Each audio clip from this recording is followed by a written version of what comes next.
ಕೋಲಾರದಲ್ಲಿ ಜಿಲ್ಲಾಡಳಿತ ಹಾಗೂ ಸಂಸದ ಮುನಿಸ್ವಾಮಿ ನಡುವೆ ದೊಡ್ಡ ಕದನವೇ ನಡೀತಾ ಇದೆ. ಸಂಸದ ಮುನಿಸ್ವಾಮಿ ಆರೋಪವನ್ನ ಜಿಲ್ಲಾಧಿಕಾರಿಗಳು ತಿರಸ್ಕರಿಸಿದ್ದಾರೆ.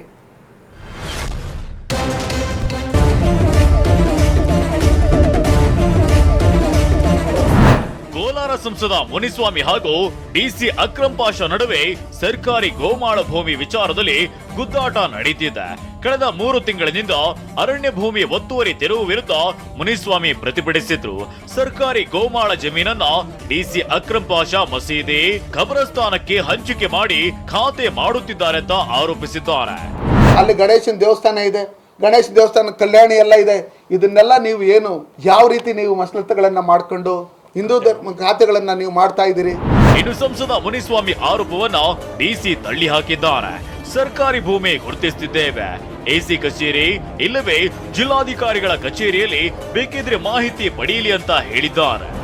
ಸ್ಮಶಾನಗಳೇನಿದ್ದಾವೆ, ಸ್ಮಶಾನ ನಮ್ಮಲ್ಲಿ ಸುಮಾರು 1700 ಸ್ಮಶಾನಗಳ ಜಾಗವನ್ನು ಗುರುತಿಸಿ ಈಗಾಗಲೇ ಬೇಲಿಯನ್ನು ಹಾಕಿ ಅದನ್ನು ಗ್ರಾಮಸ್ಥರಿಗೆ ಹ್ಯಾಂಡ್ ಓವರ್ ಮಾಡಿದ್ದೇವೆ. ನಮ್ಮ